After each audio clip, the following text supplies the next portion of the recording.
이스라엘아, 내 하나님 여호와께서 내게 요구하시는 것이 무엇이냐? 곧 내 하나님 여호와를 경외하여 그의 모든 도를 행하고 그를 사랑하며 마음을 다하고 뜻을 다하여 내 하나님 여호와를 섬기고 내가 오늘 내 행복을 위하여 내게 명하는 여호와의 명령과 규례를 지킬 것이 아니냐?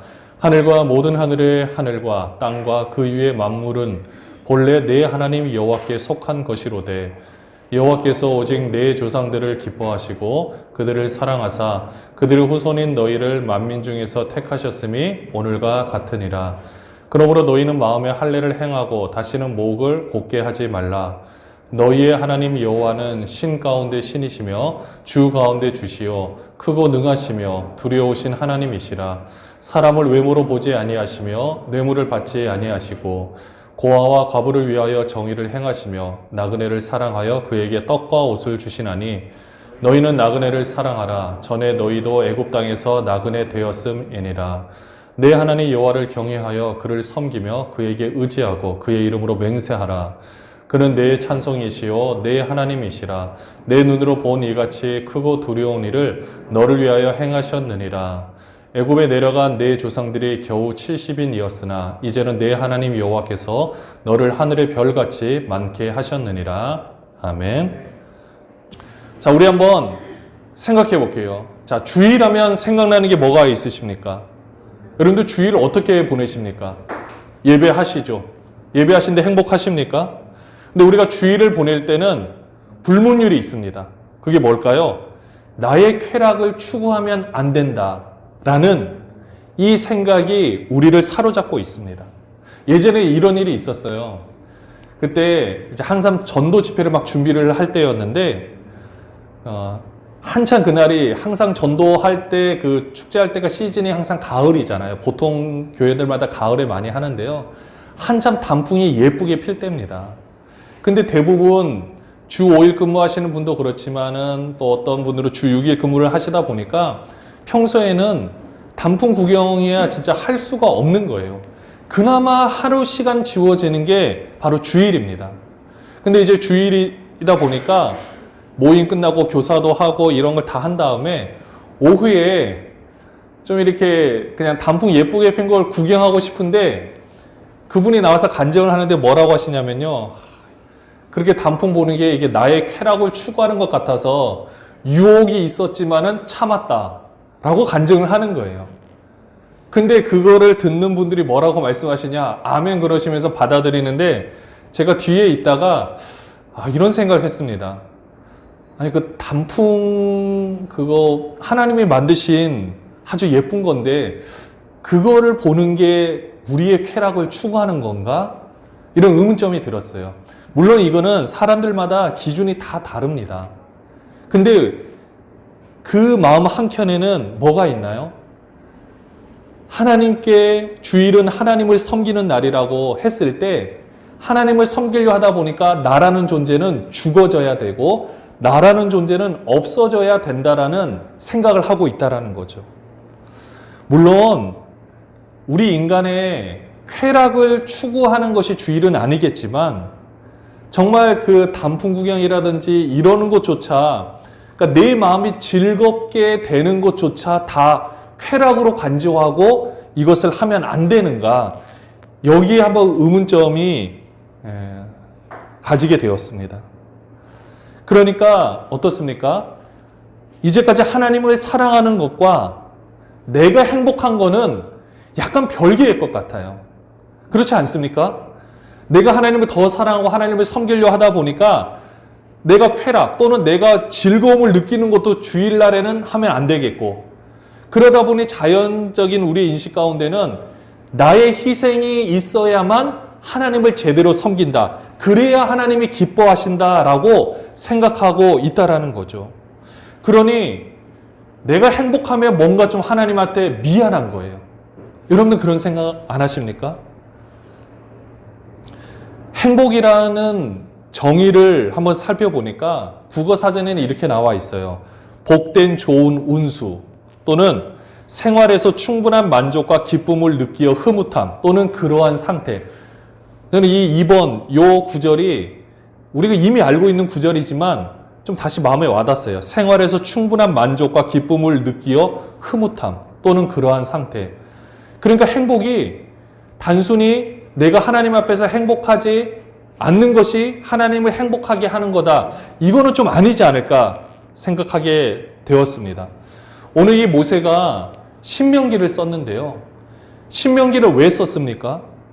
사실 신명기는요, 이스라엘 백성들이 그 삶을 살아오다가 그 하나님의 놀라운 역사를 경험하지 못한 출애굽 2세대들을 놓고 이제 모세가 마지막으로 간절하게 외치는 설교 내용이 신명기예요.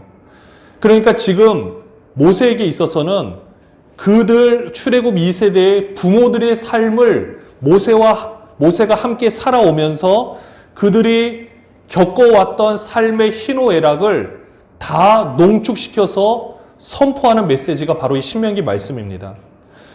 지금도 코로나19 백신이 아주 주요 뉴스거리로 떠오르고 있는데요. 하나의 백신이 개발되기 위해서는 수많은 임상실험을 하거든요. 그래서 지금도 그 임상실험 결과에 우리가 지금 다 온 귀를 기울이고 있습니다. 이미 임상실험을 했고 지금은 임상실험을 하는 건 아니지만 수많은 사람들이 백신을 맞는 거에 대해서 어떤 반응이 나오는가 다 사람들이 관심을 가지고 보고 있어요. 그리고 이 말씀도 오늘 말씀도 보면 신명기는요. 모세가 출애굽기가 하나의 모든 상황들이었다면 출애굽기와 민수기에 있었던 상황을 놓고 모세가 임상실험을 낸 결과가 바로 신명기에 나타난 말씀들이라는 겁니다. 내가 이렇게 할지 보니까 너희들이 이렇게 살면 되겠다. 그걸 제가 한 구절만 한번 비교를 해드릴게요. 출애굽기 20장 12절에 보면 우리가 너무나도 잘 알고 있는 10계명입니다. 하나님에 관한 거 말고 우리 인간, 사람 대 사람과의 관계에서 제일 중요한 계명이 바로 이 계명인데요. 우리 같이 한번 읽어볼게요. 내 부모를 공경하라. 그리하면 내 하나님 여호와가 내게 준 땅에서 내 생명이 길리라 라고 하셨어요. 이거는 하나님께서 모세에게 말씀하여 주셔서 모세가 그 당시 출애굽한 백성들에게 열심히 가르쳤던 내용입니다. 각인이 되게끔 가르쳤던 내용이에요. 그러니까 하나님께서 말씀해 주신 겁니다. 근데 이제는 모세가 이 말씀에 비추어서 출애굽 2세대들이 아니라 출애굽 그 1세대와 2세대를 다 열심히 가르쳤겠죠. 그러면서 약 40년이 지나오게 됐어요. 40년이 지나오면서 이제 이들에게 가르치는 그 엑기스, 임상실험 결과가 나왔습니다. 그게 뭐냐? 신명기 5장 16절이에요. 같은 계명이에요. 근데 앞 구절과 좀 다른 게 있습니다. 우리 구절 같이 한번 읽어볼게요. 너는 내 하나님 여호와께서 명령한 대로 내 부모를 공경하라. 그리하면 내 하나님 여호와가 내게 준 땅에서 내 생명이 길고, 여기까지 볼게요. 길고. 자, 앞에 구절 다시 한번 봐주세요. 내 준 땅에서 내 생명이 길리라 그랬죠. 길리라까지는 같아요. 자, 다음 구절 봐주세요. 거기 뒤에 보시면 내 생명이 길리라가 아니라 길고, 그 다음에 뭐라 그랬습니까? 복을 누리리라. 이거는 모세가 보니까 내 부모를 공경하는 모습을 보니 결국은 복을 누리는구나. 이걸 모세가 본 거예요. 이게 임상실험 결과라는 겁니다. 모세가 40년간 이스라엘 백성들의 삶을 다 봤잖아요. 모세가 재판을 하거든요. 그 모든 개인의 대소사를, 중요한 것들을 모세에게 보고가 가는데 모든 상황들을 이렇게 통치하면서 보니까 아, 이거구나. 내 부모를 주 안에서 공경하는 그 모습 자체가 결국은, 그러니까 내가 공경했으니까 하나님이 복을 주신다 이런 개념이 아니라 복을 누리리라잖아요. 내가 준 복을 내가 그렇게 할 수 있는 그 마음가짐과 나란 존재에 대한 것을 누릴 수 있는 것이 복이거든요. 복을 누리리라. 사실 부모를 통해서 우리 자신을 알 수가 있거든요. 우리도 그렇지 않습니까? 우리 자녀들을 통하여 나란 존재가 어땠는지를 살펴보게 되는 겁니다. 인생의 근본 원리를 깨닫게 되는 거죠. 그러다 보니 이 복을 누린다는 게 뭡니까? 아까 우리 국어 사전적 의미로 행복, 그 복을 누리는 상황이거든요. 결국은 이렇게 말씀을 지키다 보니까 행복한 삶을 살 수 있게 되고 모세는 그것을 본 거예요. 근데 우리는 어떻게 생각하고 있습니까? 내가 행복하면, 그러니까 하나님이 행복하게 하기 위해서 나는 행복하면 안 된다라는 오해를 지금도 하고 있는 거예요. 우리가 또 행복에 대해서 또 어떤 오해를 하고 있는지를 한번 볼게요. 아주 두 가지 큰 오해를 하고 있습니다. 첫 번째 오해가 이거예요. 나란 존재의 희생을 할 때 내가 하나님을 섬기니까 나는 내 아이의 부모를 섬기지 않아도 되지 않을까? 이건 하나의 극단적인 예예요. 그러니까 하나님을 섬기니까 내 부모를 섬기지 않는다라는 게 아니에요. 나는 하나님에게 더 신경을 많이 써야 되니까 그 위에 하나님 신경 쓰는 거에 대해서 방해하는 것들은 다 내려놔야 되는 거 아닌가? 이런 생각할 수 있다라는 거예요. 근데 그게 아니다라는 거죠. 마태복음 15장 4절에서 6절 말씀에 보면 이건 예수님께서 직접 말씀해 주신 거예요. 왜냐하면 그 당시 배경을 보면 하나님을 섬긴다라고 하면서 원래는 나 부모님께 섬기려고 맛있는 거 사드리려고 내가 준비를 다 해놨는데 나는 이걸 하나님께 섬기겠습니다 하면 부모를 섬기지 않아도 된다는 고르반이라는 그 제도에 대해서 예수님이 뭐라고 하신 거거든요. 4절에 보니까 하나님이 이르셨으되 내 부모를 공경하라 하시고 또 아버지나 어머니를 비방하는 자는 반드시 죽임을 당하리라 하셨거늘 너희는 이르되 누구든지 아버지에게나 어머니에게 말하기를 내가 드려 유익하게 할 것이 하나님께 드림이 되었다고 하기만 하면 그 부모를 공경할 것이 없다 하여 너희의 전통으로 하나님의 말씀을 폐하는도다. 무슨 뜻이죠? 하나님의 말씀은 부모를 공경하라예요. 그래서 부모님께 해야 할 것이면 당연히 해야 되는 게 맞습니다. 근데 이들은요, 하나님을 생각한다라고 말하면서 내 부모에게 드릴 것을 뺏어서 드리지도 않고 뺏어서 하나님께 드리면 되겠지. 이런 오해를 하지 말라라는 거예요.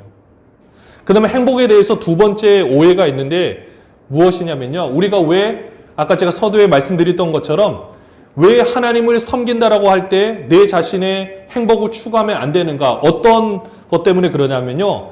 신앙생활은 십자가를 지는 삶이라고 생각하기 때문에 그렇습니다. 물론 신앙생활은 십자가를 지는 삶이 맞아요. 그래서 누가복음 9장 23절에 보면 또 무리에게 이르시되 아무든지 나를 따라오려거든 자기를 부인하고 날마다 제 십자가를 지고 나를 따를 것이니라. 이게 지금 우리를 사실은 억누르고 있어요. 이 말씀은 100% 맞는 말씀입니다. 우리 신앙생활은 우리 십자가를 지고 따르는 삶은 맞아요. 근데 십자가의 의미를 정확하게 제대로 부여를 하셔야 된다는 거예요. 그러니까 그 십자가라는 것을 우리가 어떻게 적용을 하느냐에 따라서 우리의 인생은 달라집니다. 사실 우리가 더 행복하기 위해서는 우리가 무엇을 해야 되냐면요. 오늘 말씀에 나와 있지만 우리 신명기 10장 12절에서 13절을 같이 한번 읽어볼게요. 같이 읽겠습니다. 이스라엘아 내 하나님 여호와께서 내게 요구하는 것이 무엇이냐? 곧 내 하나님 여호와를 경외하여 그의 모든 도를 행하고 그를 사랑하며 마음을 다하고 뜻을 다하여 내 하나님 여호와를 섬기고. 자, 여기까지만 볼게요. 여기까지 봤을 때 우리가 이 부분만 봤을 때 하나님을 섬기기 위해서 우리의 기본적인 패러다임, 예전의 생각은 나의 것을 희생을 해야 된다라는 생각이 너무나도 컸어요. 하나님의 말씀을 지키기 위해서 아까 고르반이라는 그런 제도처럼 나의 것을 희생해서 하나님께 뭔가를 그렇게 해야만 바른 신앙생활이다. 내 가정의 생활도 포기를 해야 되고 그 다음에 나의 모든 여건들을 다 내려놓아야 된다. 라는 생각. 우리 이전에 솔직히 많은 목사님들이 이런 생각을 하셨죠. 사실 저도 그 영향을 조금은 받고 있습니다. 그래서 지금은 크게 이제 크게 제가 거기에 요동하지 않지만 그 전에 있었던 모든 교회에서는 제가 성도들 보는 앞에서 저희 아들을 안아주는 경우는 없었어요. 그러니까 그게 없지 않아 있는 거죠. 왜냐하면은 제가 그렇게 했을 때 지 자식만 사랑한다라는 말이 돌 수도 있고 또는 우리 성도들을 이게 다 사랑해 줘야 되는데 그렇게 하지 않는 것 같다. 자기 가족만 챙긴다. 왜냐하면 우리의 그 생각 중에 그런 생각이 있기 때문에 그랬습니다. 그러니까 그런 거는 있지만요.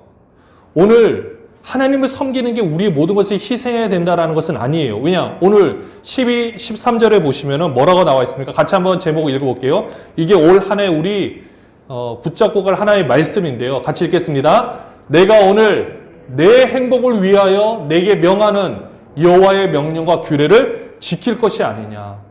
이거는 모세가 아까 임상 실험을 통해서 깨달은 말씀인 거예요. 너희들이 하나님의 말씀을 지키는 게 너희들의 희생을 요구하는 것이 아니라 그 말씀을 지키려고 할 때 오히려 너희가 복된 삶을 살 수 있게 될 것이다 라고 모세가 결론을 내린 거예요. 근데 이 삶이 어떤 삶이냐?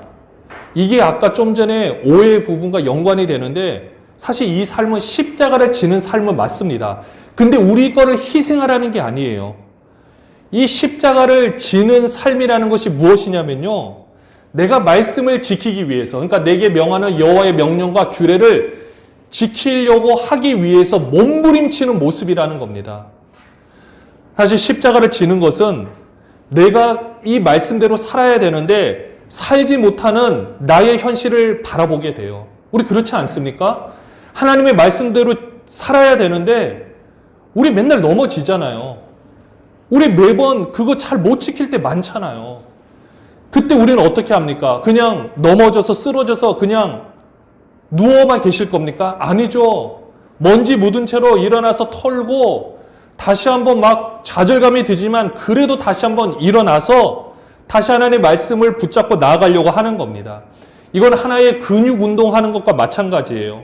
이 전문적인 보디빌더 선수들은 이 근육을 키우기 위해서 식이요법을 합니다. 물도 제대로 못 마셔요. 음식도 아무거나 못 먹습니다.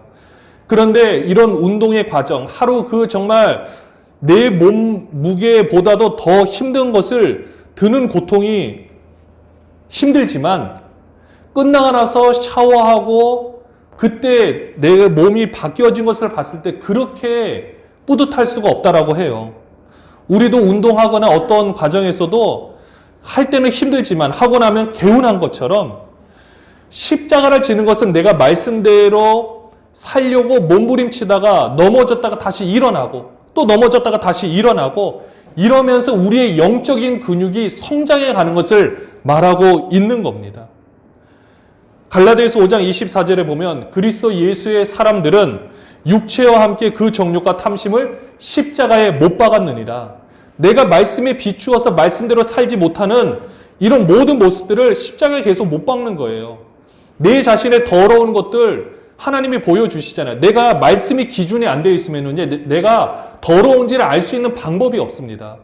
여러분들 검은색과 흰색의 차이가 뭐가 있겠습니까? 기준이라는 게 있는 거예요. 어떤 기준이 있으니까 내가 이것이 더럽다, 이것이 깨끗하다 알 수 있는 것처럼 말씀에 비추어서 나의 모든 정욕과 탐심, 내가 말씀대로 살지 못하는 나의 더러운 모습들을 깨달을 때마다 우리는 십자가에 못 박으면서 살아가는 거죠. 이것이 십자가를 지는 삶, 이것이 신앙생활인 겁니다. 근데 이걸 하는 것이 내가 정말 기본적으로 누려야 될 삶을 못 누리는 것이 십자가를 지는 것이 아니라는 거예요. 우리가 이렇게 오해해서는 안 됩니다. 그러니까 하나님을 사랑한다면서 하나님을 섬긴다면서 내가 누려야 될 것들을 누리지 못하는 게 십자가를 지는 것이 아니라 내가 버려야 할 것들을 제대로 버리는 것이 십자가를 지는 삶이에요. 근데 그렇게 버리게 되면 어떻습니까? 우리의 모습을 볼 때 어떨 것 같아요? 뿌듯하지 않겠습니까? 어제와 다른 오늘의 모습, 오늘과 다른 내일의 모습. 나란 존재가, 나란 사람이 날마다 조금씩 변화되어 간다라는 게 좀 더 고차원적인 삶을 살아간다라는 게 얼마나 귀하고 복된 삶이겠습니까? 그런 삶을 하나님께서 원하시고 있다라는 거죠. 이런 모든 것을 허락하신 하나님께서는 지금 오늘 이 신명기의 첫 번째 청중은 출애굽 2세대잖아요. 그들에게 지금 모세가 간절하게 외치고 있는 겁니다. 14절 15절에 보면은 하늘과 모든 하늘의 땅과 그 위에 만물은 본래 내 하나님 여호와께 속한 것이로되 여호와께서 오직 내 조상들을 기뻐하시고 그들을 사랑하사 그들의 후손인 너희에게도 이 모든 너희들을 만민 중에서 택하셨음이 오늘과 같으니라. 너희란 존재를 이렇게 세워주셨다라는 거예요. 지금으로 보면 우리도 이렇게 세워주셨다라는 겁니다. 그러니까 이제는 우리가 하나님에 대해서 제대로 알 필요가 있는 거예요. 지금 하나님께서 원하시는 거는 우리의 어떤 누려야 될 부분을 희생하는 것이 아니라 잘못된 부분을 고쳐가기를 원하시고, 그러면서 하나님이란 존재를 우리에게 알려주고 있는데요. 그럼 이런 택함받은 우리는 더 행복한 삶을 살기 위해서는 어떻게 해야 되느냐? 16절에 보면 마음의 할례를 행하고 다시는 목을 곧게 하지 말라라고 했습니다. 하나님에 대한 오해를 잘라내라는 거예요. 내가 선택받은 백성이라면, 이제는 내가 하나님을 섬기는 하나님의 자녀라면 누군가에게 들어서 아는 하나님, 내 이전에 내가 고집해왔던 나의 신앙생활의 모습, 이런 하나님만 아는 것이 아니라 날마다 새롭게 변화되는 모습으로 나에게 다가오시는 하나님, 나와 함께 하시는 하나님, 나를 인도해 가시는 하나님의 그 놀라운 사랑을 매번 알아야 하는 것입니다. 그 하나님의 존재를 알아야 하는 거예요. 사실 우리는 너무 오해를 많이 하고 있습니다. 아까는 행복에 대해서 오해를 했다라면 우리는 지금 어떤 하나님에 대해서 어떤 오해를 하고 있는지 아십니까?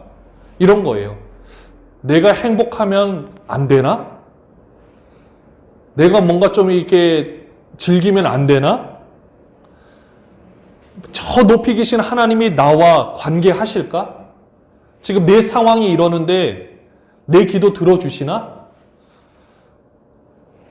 내가 해봤자 얼마나 할 수 있겠어?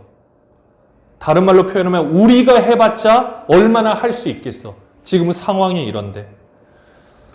이게 오해라는 겁니다. 근데 우리 하나님이 어떠하시는 분이시냐면요. 17절 보면 너희 하나님 여호와는, 이걸 바꿔 표현하면 우리의 하나님이에요. 우리 하나님 여호와는 신 가운데 신이시며 주 가운데 주시요 크고 능하시며 두려우신 하나님이시라. 그 하나님은 사람을 외모로 보지 않으신대요. 뇌물을 받지 않으시고요. 고아와 과부를 위하여 정의를 행하시고 나그네를 사랑하여 그에게 떡과 옷을 주신대요. 이게 무슨 뜻입니까? 나의 외적인 모습. 그러니까 우리의 외적인 모습을 우리가 경험하는 것은 우리의 환경이에요. 그 환경에 대해서 내가 해석하고 있는 나의 모습인 거예요. 하나님은 뇌물을 받지 않으시기 때문에 공정하게 판단을 하시는 분이라는 겁니다. 이 세상은 돈만 있으면 무엇이든지 할 수 있죠. 아무리 내가 잘못을 해도 어마어마한 돈을 주고 변호사를 사면 아무것도 안 해가지고 감옥에 가는 것보다 훨씬 더 낮은 형량을 받을 수 있습니다. 근데 하나님은 그러신 분이 아니라는 거죠. 누구에게나 공평하게. 그리고 고아와 과부를 위한다라는 것은 그 시대 가장 약자여서 인권의 사각지대에 놓여있는 사람들이에요. 근데 그들에게 정의를 행하시고 그에게 떡과 옷을 주신다라는 게 무슨 뜻이겠습니까? 그 모든 상황을 우리의 상황과 상관없이 하나님은 공평하게 모든 것을 주신다라는 거예요. 여기서부터가 이제 중요합니다. 그럼 우리는 하나님에 대해서 이제 오해를 할 필요도 없어요. 아까 맨 처음에 행복에 대한 오해 할 필요 없고요. 우리는 하나님 앞에서 누릴 수가 있습니다. 그리고 내 환경에 대해서 어떻게 역사를 할까? 이 오해도 우리는 내려놓아야 돼요. 그럼 우리는 어떻게 해야 가장 잘 살 수 있고 가장 행복하게 살 수 있는가? 그리고 그 행복을 누군가에게 어떻게 전할 수 있는가? 우리를 지으신 목적을 바로 깨달을 때예요. 좀 전에 하나님께서 고아와 과부와 나그네를 위해서 어떻게 이걸 베푸시겠습니까? 하나님이 그냥 빵 조각 또는 필요한 것들을 그 하늘에서 떨어뜨릴까요? 물론 모든 물질을 창조하신 하나님이시기에 그렇게 하실 수 있습니다. 어쩌면 지금 아프리카에서 수많은 사람들이 굶어 죽을 때, 또 수많은 사람들이 이 말도 안 되는 사고로 죽어갈 때 하늘의 기적 같은 방법으로 왜 못 살리겠습니까?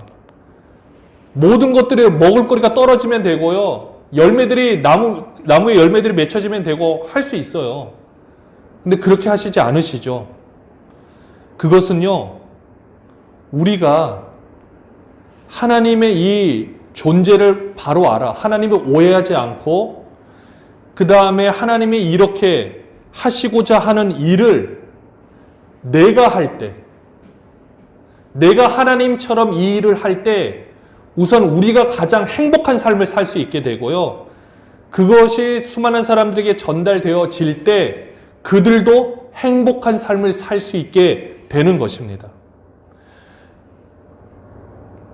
하나님은요, 하나님의 뜻을 알고 행할 수 있는 사람에게 하나님이 분명히 공급하십니다. 여러분들 공적인 일을 할 때 개인 경비를 들여서 합니까? 아니면 모든 것을 영수증 처리해서 회사나 아니면 여러분이 속해 있는 단체한테서 경비를 받습니까? 나라에서 공적 자금을 투입을 해요. 은행 또는 회사에. 그러니까 은행이 회사에 투입할 때 그것을 집행하는 마지막 최종 결정권자가 본인 개인의 돈으로 합니까? 아니면 그 공적 자금을 통해서 그것을 씁니까? 집행은 그 사람이 할지 모르겠지만 돈은 그 사람이 내는 게 아닙니다. 우리 회사에서 모든 공부도 마찬가지예요. 우리가 이제까지 하나님에 대해서 오해하고 행복에 대해서 오해하고 무엇보다 우리 자신에 대해서 오해를 하다 보니까 우리는 좀 더 멀리 바라볼 수가 없었어요. 그러나 이제는 이 자리에서 감히 선포를 합니다. 우리가 감당해야 될 하나님의 놀라운 사역들은 그거는 우리가 그냥 하는 것이 아니라 하나님이 우리를 통해서 흘러가게 분명히 하십니다. 우리가 이러한 뜻을 함께 품고 함께 우리가 기도할 때 하나님이 여러분의 사업에 복의 복을 더 주시고요. 놀라운 역사들을 일으켜서 여러분의 손길, 그 다음에 수많은 사람들의 손길을 통하여 이 일이 이루어지게 분명히 하신다라는 겁니다. 사도행전 20장 35절의 말씀에 보면 범사 여러분에게 모본을 보여준 바와 같이 수고하여 약한 사람을 돕고 또 주 예수께서 친히 말씀하신 바 주는 것이 받는 것보다 복이 있다 하심을 기억하여야 할지니라. 여러분의 인생 가운데서 누군가에게 어떤 도움을 받는 것만이 공짜로 무엇인가 생겼다라고 하는 것이 복이라고 생각하십니까? 아니면 나의 것을 가지고 누군가를 위해서 섬기고 내가 이 물질이 흐르는 통로가 되는 것이 훨씬 더 좋겠습니까? 그건 우리의 삶을 생각해 보시면 돼요. 다시 한번 말씀드리지만 이제는요, 우리 것만 바라보면 우리는 이걸 행할 수 있는 능력이 없어요. 우리 교회의 규모만 바라본다면 행할 수 있는 능력이 없습니다.